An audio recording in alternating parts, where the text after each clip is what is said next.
maglabas ang DepEd, ang principal, ang teacher ng request or request for contribution na ibinibigay sa estudyante. Bawal po talaga yun. Bawal. But, so kung bawal po, bakit po correct. nangongolekta pa rin sila sa mga estudyante, especially po sa mga Mr. hirap? President, I would like to clarify, never po sila nangongolekta sa estudyante. Wala po silang collection sa estudyante. Ang meron, so that we can identify the issue. I beg to disagree, ma'am. Ito po, lahat naman nagsumbong sa akin. Sir, the issue, I don't These are the list of parents na nagsumbong sa akin, iba't ibang eskwelahan sa buong Pilipinas, na kung saan sila po ay sa pilitang kinukolektahan ng mga electric fan at kung ano pang mga gamit sa eskwelahan, na meron man pong budget sa MOE ang DepEd for those things. Yes. Mr. President, first of all, may I request that that list is Yes, submitted I'll be so more than that happy to we give it can to you. give it to DepEd kasi I believe they have committed in the hearing pa lang na any violation po, iimbestigahan naman po nila. They made that commitment po. The only item left for the discussion on the floor right now is yung authority mismo ng PTA. So any direct contribution o collection sa estudyante, talaga hong iimbestigahan nila. So tama, ang pagkaintindi ko, Mr. President, sa issue is, so si PTA ba pwedeng mangolekta? And ang sinasabi po sa atin ng DepEd, the policy since 1969 has been to recognize the PTA's authority. Practice is different from what the law says. You can practice anything you want. Pwede mag-practice ang DepEd. Lahat ng klaseng practice na gusto nila. Pero dapat nandoon sa batas. Pero kung wala sa batas yan, then yung practice na yun ay labag sa batas. There is actually, Mr. President, no prohibition. Sinabi mo kasi, Madam, fundraising.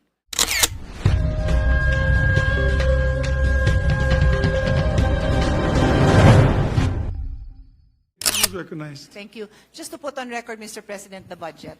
I'm ready to sponsor the budget of the Department of Education, the Office of the Secretary, with a total new appropriations of 715,839,092,000 pesos. Also, the Early Childhood Care and Development Council with a total new appropriations of 290,166,000 pesos. The National Academy of Sports with a total new appropriation of 230,587,000 pesos. The National Book Development Board with a total new appropriation of 178,471,000 pesos. The National Council for Children's Television with a total new appropriation of 82,080,000 pesos. The National Museum of the Philippines with a total new appropriation of 1,364,202,000 pesos. And the Philippine High School for the Arts with a total new appropriation of 98,241,000 pesos. With this, Your Honor, I'm ready to accept questions from my colleagues.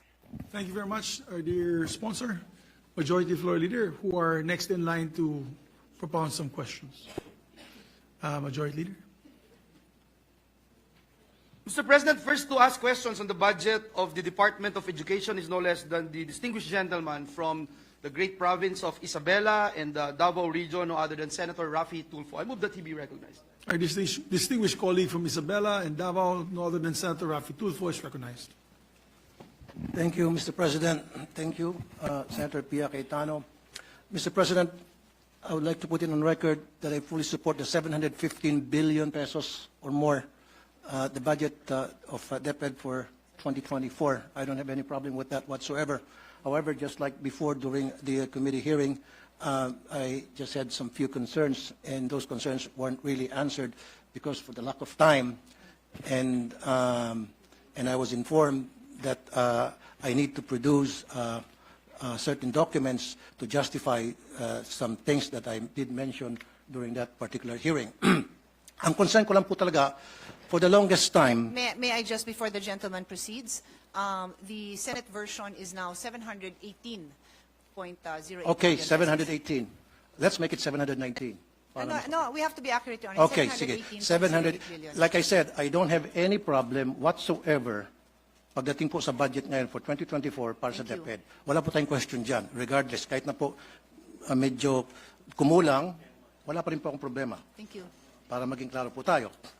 Ang problema ko, ang issue ko lang po kasi, for so many years po, sa programa ko sa Wanted sa radyo, palagi po ako nakakatanggap ng reklamo mula sa mga magulang ng mga estudyante sa elementary at high school na karamihan sa kanila ay mga mag-aaral, mga magulang na mag-aaral ng mga security guard kasambahay, factory worker, na sila po ay naobliga mag-contribute na required ng eskwelahan through PTA para sa iba't ibang mga pangangailangan tulad ng electric fan, tulad ng jobos, tulad ng bond paper, tulad ng pambayad para sa sweldo ng security guard, sweldo ng janitor, para sa utility bills, etc., etc., etc. Na hindi po dapat dahil meron man po talaga budget ang DepEd dyan through the MOOE. Now, paano po nakukolekta itong perang ito? Para magkaroon po tayo ng idea lahat. Ang nangyari po ay dinadaan sa PTA, Parents Teachers Association. Now, pag-start po ng school year, nagpapatawag po ang PTA ng General Assembly.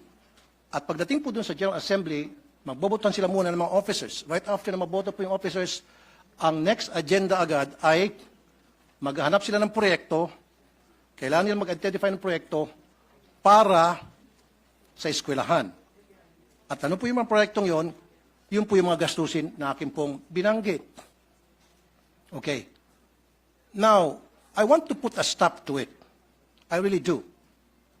As much as possible during my watch as a senator of the Republic. Pero napagsabihan po ako noon na kung gusto ko pong baguhin yung polisiya ng pangolekta to PTA, gumawa po ako ng batas. Now, I don't have to. Dahil nakita ko na po, very clear na sa akin, na meron naman pala talagang batas. Kaya lang, yung batas na yun ay hindi na-implement. Republic Act 4206, noong 1965, na-enact yan, which prohibits collection and even voluntary or otherwise from elementary schools sa public schools. Except for Red Cross, except for, in fact, the only ones that was mentioned was Red Cross. Now, noong 1969, RA 5546 was enacted para ma-amend yung 4206. Dito po sa 5546, mas lalo naging malawak po yung prohibition sa collection. Maybe the good sponsor might want to react doon po sa dalawang batas na akin po nabanggit. Thank you, Mr. President. Mr. President, the concern of the gentleman was raised during the hearing, and the Vice President Secretary of DepEd responded by mentioning Department Order Number 49 Series of 2022, which is a no-fee, no collection policy. Tama ba yan? No fee, no collection policy, which they are strictly implementing. And it was further discussed during that hearing that there is the PTA in almost every school that does their own fundraising efforts. And it being a parent-initiated organization, they are allowed to do that. So, in connection with the law that His Honor pointed out, that is exactly consistent with the department order of the department. But the which is department a no order colle- cannot if I may- supersede. If I may just Right, continue, sorry, Your sorry. Honor. Okay. So the department order has the very same policy. No fee, no collection. The department and all their subordinates, meaning the teachers, are not allowed to initiate or to tolerate these collection efforts. But this does not prevent the parents from having their own fundraising. This system has been practiced for decades. Ayan, finally lumakas. This system has been practiced for decades, and it has been a private initiative of the parents that has allowed many projects to see the light. No? Anything from gate, fencing, gardening, events. It's a PTA initiative, and I think that's why it was mentioned that if there is a desire to change that policy, there must be a law, because currently the DepEd order is consistent with the existing law mentioned by His Honor. Okay, Mr. President, may I ask the good sponsor kung sabihin niya sa akin yung bang department order na yon at saan po doon sa dalawang batas na binanggit ko, RA 4206 and RA 5546, alin doon na nagsasabing pinapayagan na mangolekta ang mga eskwelahan o mga magulang para sa kontribusyon sa eskwelahan. Can you please show it to me? Maybe I can help the good sponsor para mas mapabilis tayo rito, if she will allow me to. Your Honor, if His Honor Mr. President, if His Honor can give me a minute to just review, and then I will be happy to yield the floor, of course, anytime. Sure, session suspended for me. Thank you, Mr. President, and thank you for the patience of the sponsor.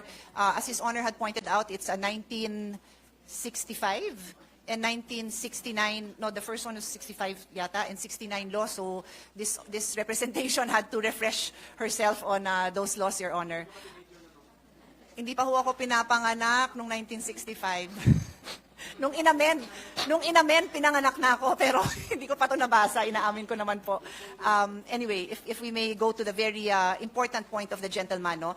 First of all, let's put on record that we respect His Honor's concern for the parents, no, who have expressed their problems, no, who have reached out to share their problems. No, we respect that, Your Honor, and we totally respect and appreciate His Honor's persistence in bringing this to the attention of DepEd, so that if there are solutions that can be made, they can be made.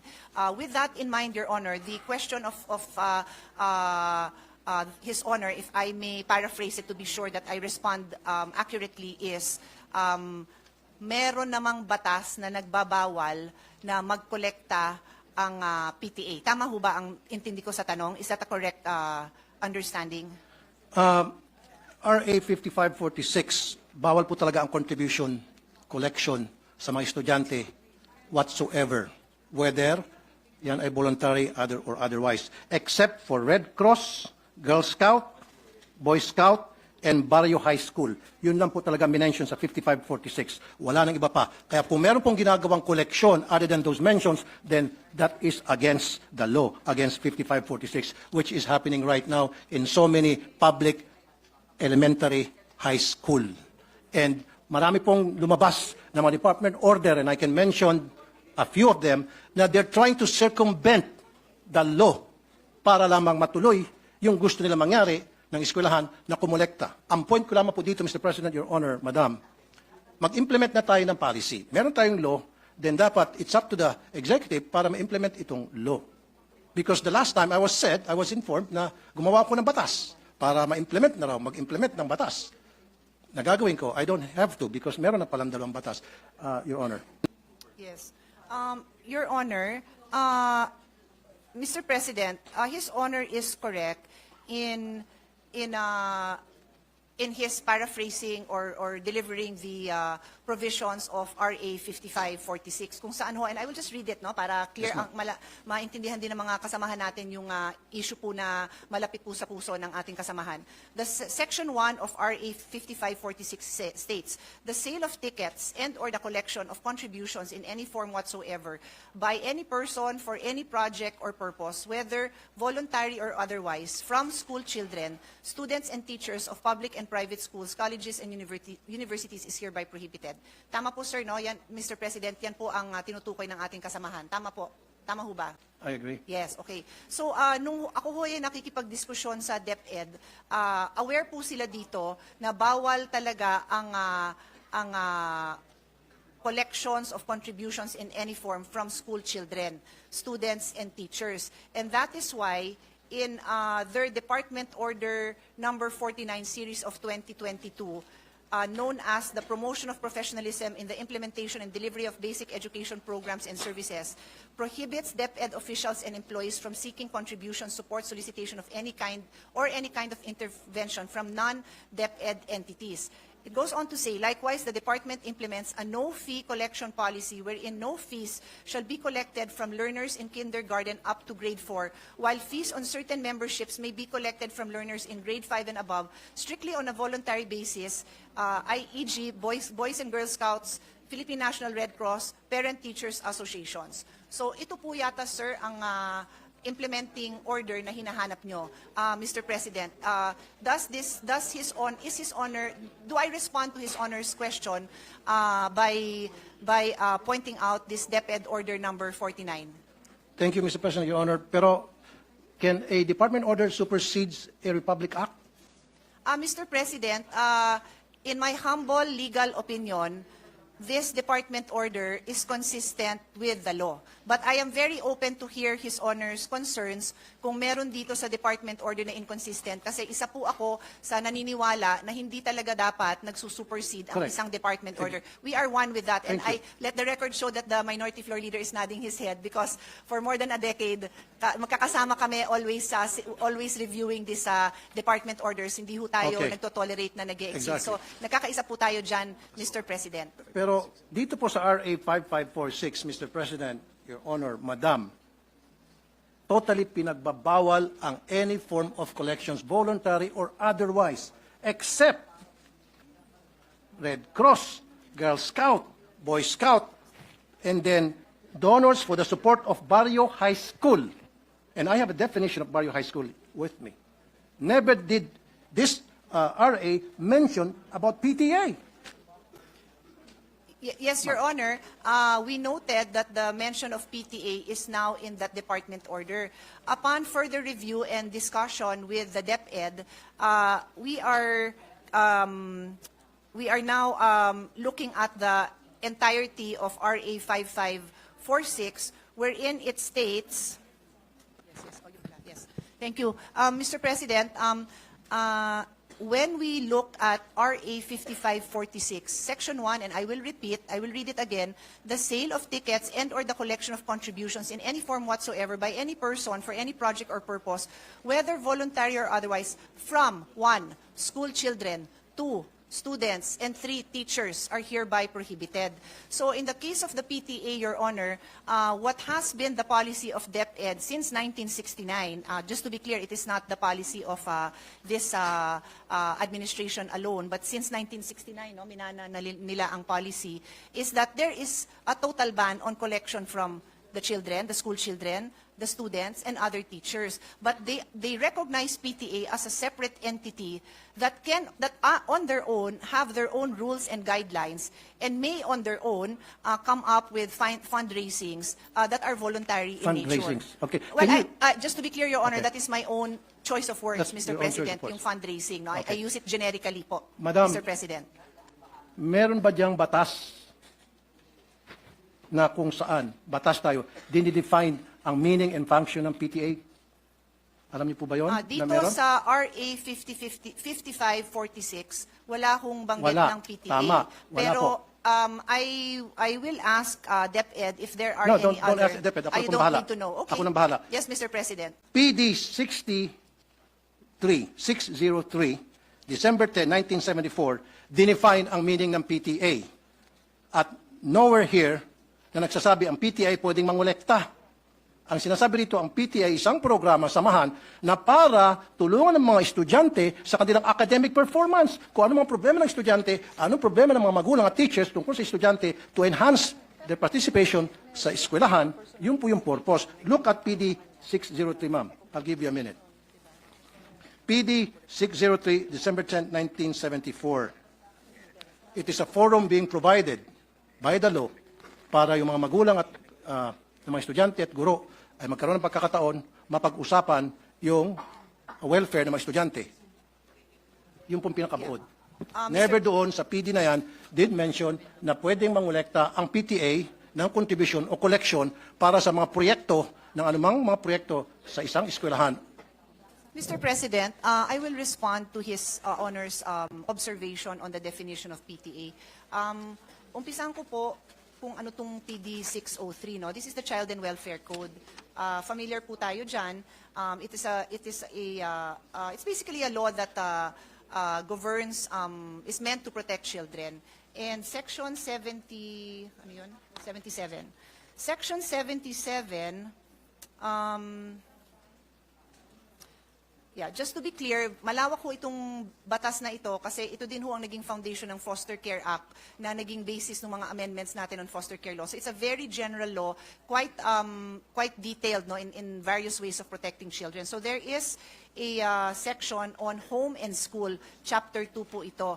And Article 77, as his honor correctly points out, mentions Parent-Teachers Association. It states every elementary and secondary school shall organize a Parent-Teacher Association for the purpose of providing a forum for the discussion of problems and their solutions relating to the total school program and for ensuring the full cooperation of parents in the efficient implementation of such programs.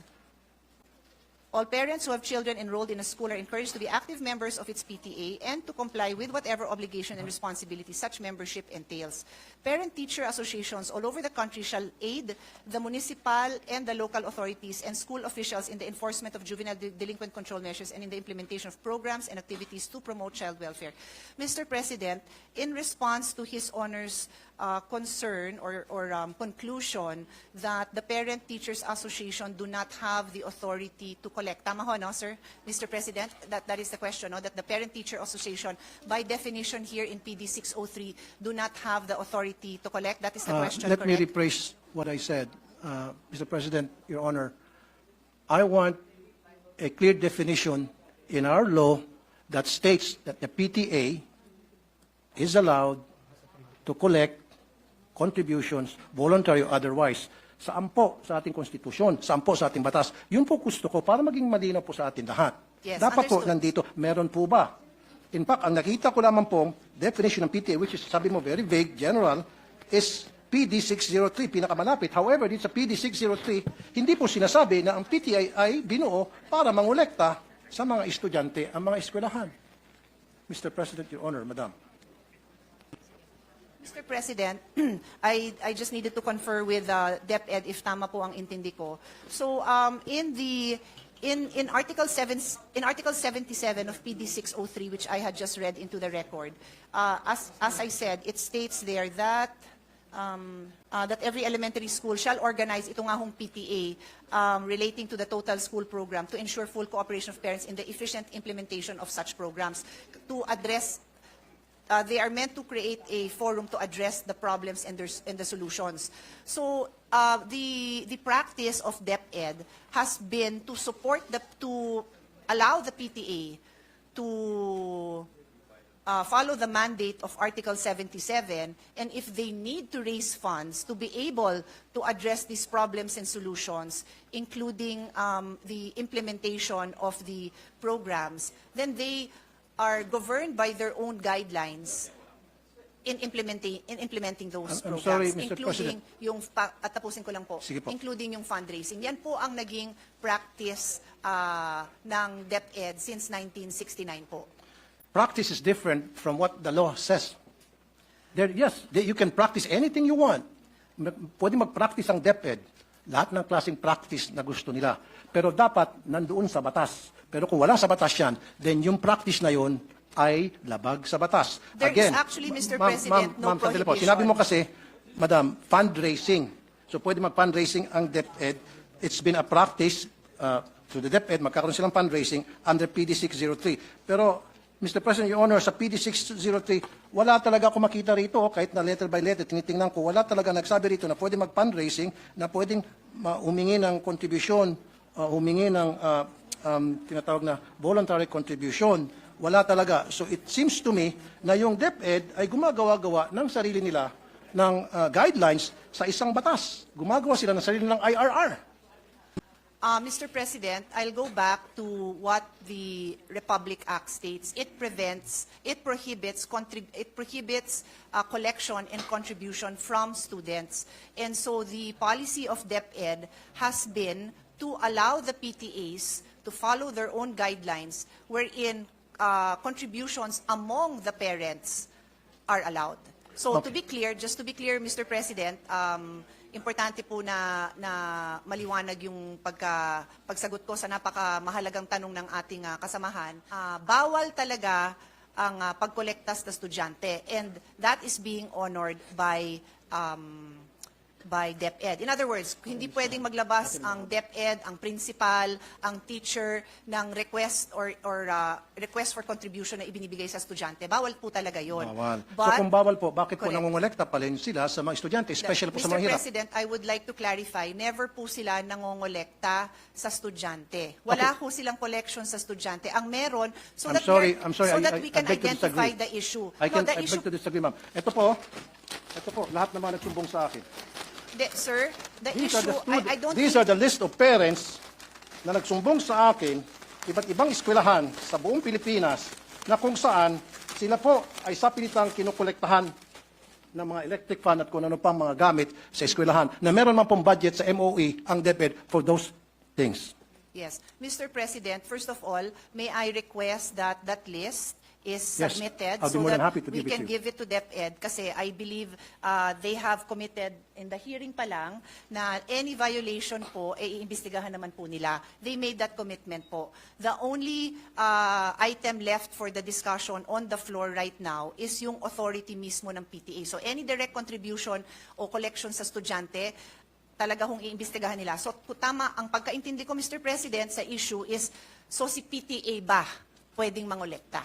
Atin ng DepEd, the policy since 1969 has been to recognize the PTA's authority to decide among themselves. They have their own rules, they have their own guidelines to do their fundraising, that is a generic term that I'm using, among the parents. Hindi to sa bata, hindi apektado yung pagpasok ng bata, hindi apektado ang grade ng bata. Bakit ginagawa ng parents yon? Kasi kulang ang pondo. Yung sinabi ng ating kasamahan na nasa MOOE yan, meron yan pambili ng electric fan, idagdag ko na rin doon, ano yung mga kakulangan, di ba? Yung pagpaganda ng garden, driveway, entrance, kung ano pa man.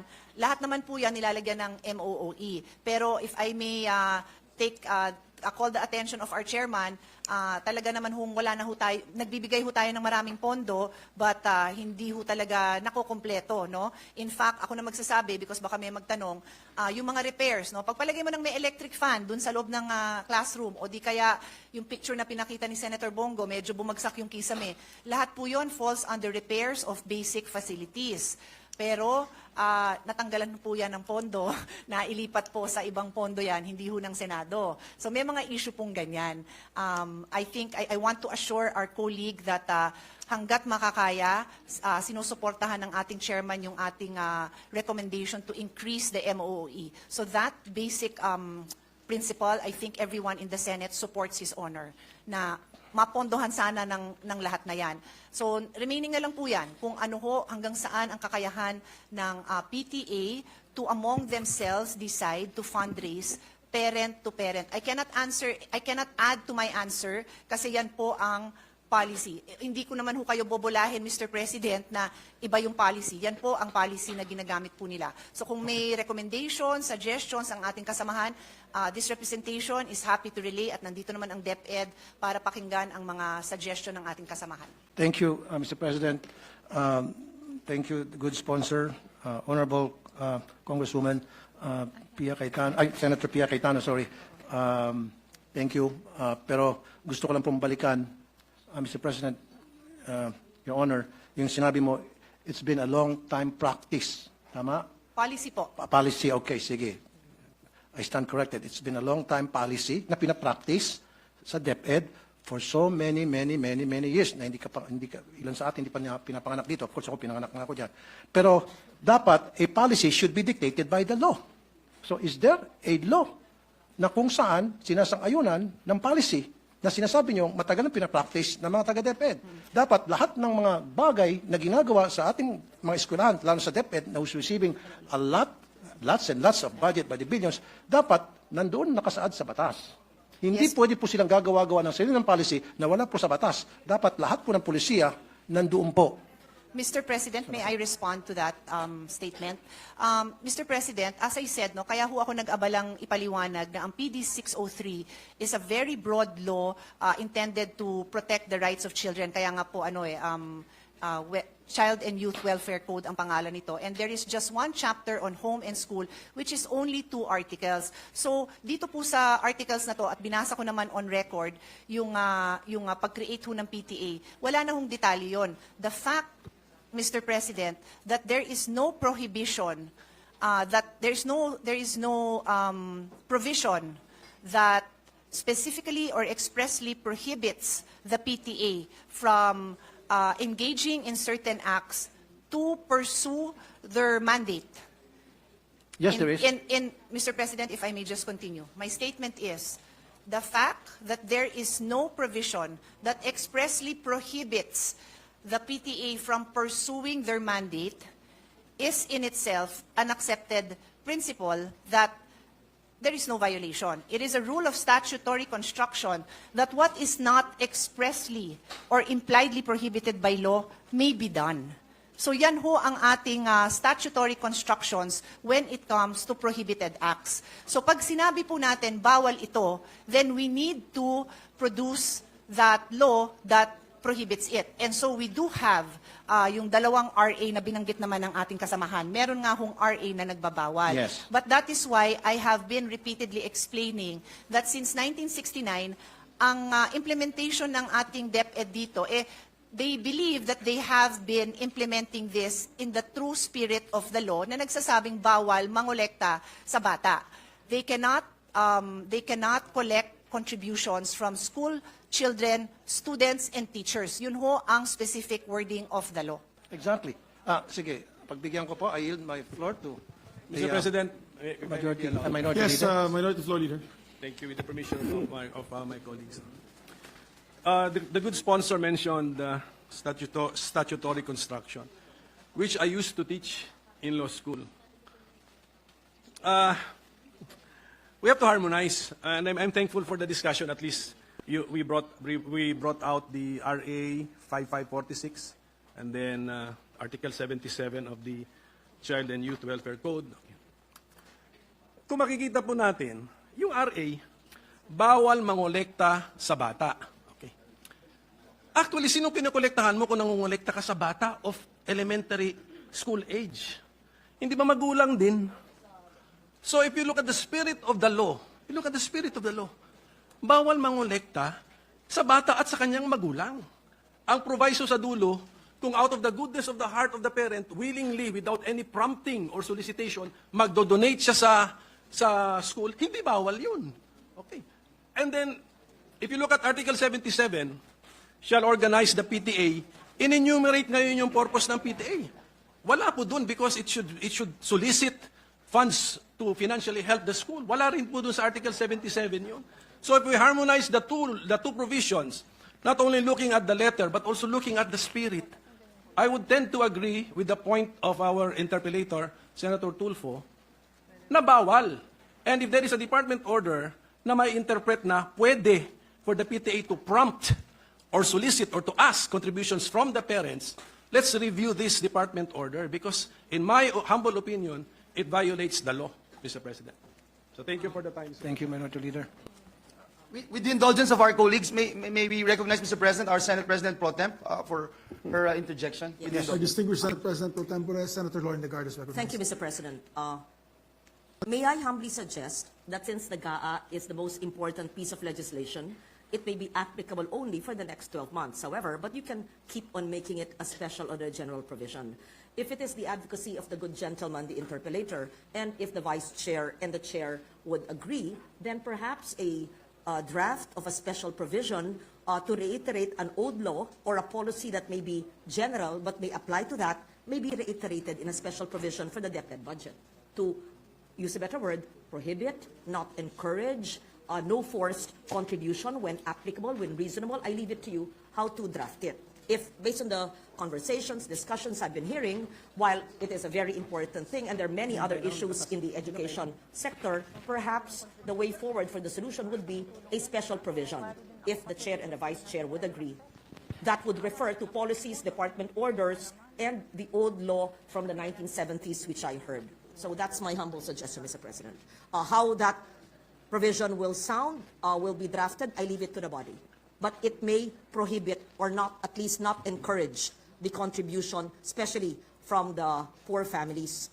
Libre na nga ang matrikula, pero kung yung hinihingi ng contribution ay higit pa sa libreng matrikula, kawawa rin naman. So pwede natin gawin parte yan ng ating batas na ginagawa. Thank you, Mr. President. Yeah, thank you, Senator Lauren Legarda. In fact, if I may quote Yusek Poa, sabi niya nung last hearing, doon naman po sa overall efforts, as you know, school-based feeding program is actually one of the ways na hindi napapansin, pero ito po yung ways to prevent yung ating mga dropouts, unquote. And I agree. And that's very commending. Pero it defeats the purpose na para hindi po magkaroon ng dropout, para ma-entice yung mga magulang na mga mahirap, ng mga estudyante, mga mahirap na magulang, na may mga estudyante, na papasukin sa eskwelahan ng kanilang mga estudyante dahil wala nang mga kain sa bahay. Di ba? Para naman mabusog pagdating sa eskwelahan. Pero pagdating naman sa eskwelahan, kokolektahan mo ng kung ano-ano. Then, yung iba pa nga sa kanila, yung mga sumbong sa akin, Sir, naglalakad na nga lang po ako, 2 kilometro, kasama pong aking tito, wala po akong pampamasahe. Pudpud na nga po yung aking tsinela, sapatos. Pagdating doon sa school, ine-expect kami po ay magbigay ng para sa electric fan. Ito pa po, para sa kalaman na marami. Kuminsan, pinapahiya pa po yung mga estudyante. Nagkakaroon po ng group chat. Nakalista doon sa group chat, sino-sino mga nagbigay at sino-sino pa hindi nakapagbigay. So yung mga hindi nakapagbigay, peer pressure, is either gagawa ng remedyo para makapagbigay, masama sa listahan, matanggap ng grupo, or hindi na napapasok kasi napapahiya sila, magda-drop out na lang. Sayang yung feeding program. So what I'm trying to say here, Mr. President, napakasimple lang naman eh. Okay lang may PTA. In fact, wala akong against it sa PTA. Use it properly. Dapat yan, talagang nababantayan ng DepEd. Dapat yung PTA, gamitin lamang yan para pag-usapan po yung pong mga problema ng mga estudyante at mga guro para tingnan at i-monitor yung mga activities ng mga estudyante, yung kanilang academic performance. And this is the truth. Your Honors, siguro meron kang estudyante sa public school, may anak ka ba? Maybe wala. Or maybe may staff ka na nag-aaral sa public school because marami akong staff nag-aaral sa public school here in the Senate saka sa RTIA at lahat sila nagsasabi na talagang pinipilit yung kanilang mga estudyante magbigay sa kontribusyon. Pag hindi ka nag-contribute, anong consequence? Hindi ka na maging paborito ng teacher. Ikaw ay pwedeng maiwan, ikaw ay mag-scrub ng sahig. Ikaw ang mag-erase na mga nakasulat sa blackboard. Marami pa pagawa sa iyo. Pero kung ikaw nag-contribute, go home ka na, maganda pa ang grades mo. Yan po ang madalas na mangyari sa iba't ibang mga eskwelahan. At yan po ay documented. At yan po in-interview ko po lahat ng mga staff ko na may mga estudyante sa public school na nire-require po talaga sa PTA pa lamang, binoboto na agad kung ano yung mga pwedeng ma-contribute, anong pwedeng may ayos sa eskwelahan. Just imagine, Mr. President, Your Honor, every single year, kailangan mag-contribute ang mga estudyante para sa electric fan. Kung ipon-ipunin natin yung contribution sa electric fan every year, siguro baka marami ng warehouse ng electric fan dyan sa DepEd, kung saan magdinadala yung electric fan. My question also, Mr. President, Your Honor, di ba meron pong MOOE para dyan sa electric fan na yan? Ba't kinakailangan pa pagbayarin yung mga estudyante sa electric fan, sa jobos, sa pintura, sa bond paper, maging sa, ito pa po, sweldo sa security guard, sweldo sa janitor, pati ba naman sa kuryente. And I understand, Mr. President, Your Honor, Madam, meron po tinatawag na Special Educational Fund, ang LGU. In fact, ang LGU nagbibigay din ng pera sa DepEd, Mr. President. Saan pupunta yung SEF? Now, my question is, maari siguro ang problema hindi nakakarating sa mga eskwelahan ang MOOE. Saan na pupunta yung MOOE? Kailangan siguro i-audit natin yung MOOE. Yan po ba ay nakakarating ng tama o baka naman nakakarating sa mga eskwelahan pero hanggang sa principal lang. Kaya may mga balita, si principal magaganda mga bahay, magaganda mga sasakyan, pero sila teacher, kawawa. So si teacher gagawa ng remedyo at yun na nga, maningil sa mga estudyante. Kaya nga po, sabi pa nga ng mga nakakausap ko po, doon sa mga listahan, I think we interviewed more than 100. Sabi, kaya nga po kami pumunta sa public school dahil wala po kami pambayad sa private school. Sila po ay mga tricycle driver, pedicab driver, labandera, kasambahay, factory worker, na mga underpaid, na maliliit lamang sweldo. Salamat nga, sinabi ni Secretary Yusek Poa, and I commend you for saying that, yung programa nyo yan, na merong feeding program para hindi na po tumaas pa yung cases ng dropout para ma-entice yung mga magulang na papuntahin sa eskwela ng kanilang estudyante dahil meron ng pagkain. Gutom kasi sila, kaya hindi sila pumapasok, pero kung bigyan mo ng pagkain, papasok na sila. However, pagdating naman sa school, yung libreng pagkain, parang siningil mo lang dahil pagbabayarin mo para sa kung ano ng contribution. Sir, ano po yung tanong nyo? I'm just making a statement, Mr. President, Your Honor, kung ano po yung sentimiento ng mga pumunta sa akin ng mga magulang, libo na po, sinasabi po sa akin. So what I'm saying is, we have to stop this wrong policy na kung saan nagbabiolate ng law ang kung ano-ano pong department order na ipinapalabas po ng DepEd para lamang pipilitin na makakolekta sa mga estudyante. Sabi pa nga ni Minority Leader Coco Pimentel, pag kinolekta mo estudyante, wala naman pera yung mga estudyante, parang sino kinokolektahan mo talaga? In essence, yung mga magulang. So, for me, change that policy, wag na ho tayo mangolekta, zero collection na talaga, voluntary or otherwise, tulad na nakalagay sa batas. Okay, except for Red Cross, Girl Scout, Boy Scout, and Barrio High School. Let's stick to what the law says. Stop na natin yan. Huwag na ho tayo magpalabas ng mga department order para we try to circumvent the law para makakolekta. Tuloy, ang duda nitong mga magulang, baka siguro gusto nilang magpalabas ng kung ano mga department order para makakolekta sapagkat gusto nilang yung MOE hindi na makarating sa mga eskwelahan. Now, may I add, Mr. President, Your Honor, kung sasabihin nyo lang sa akin ngayon na kayo po ay mag-issue ng department order telling all schools under DepEd, let's stick to 5546, period. And I will sit down. Otherwise, kapag hindi, magpipilit kayo, abutin tayo dito hanggang madaling araw. And I will not stop because I know I'm right. Mr. President, just a short response. The policy of DepEd is very clear. They have a no toleration policy on the collection from students. So, itong huling mga nabanggit ng ating kasamahan na yung mga estudyante, nagko-collect, paulit-ulit din na sinasabi sa akin ni Vice President, DepEd Secretary na, no, they will not tolerate that and they commit to investigate that. Thank you. So, clear po tayo dyan. On that note, may I ask for a minute suspension, Mr. President? Thank you. Session suspended for 1 minute.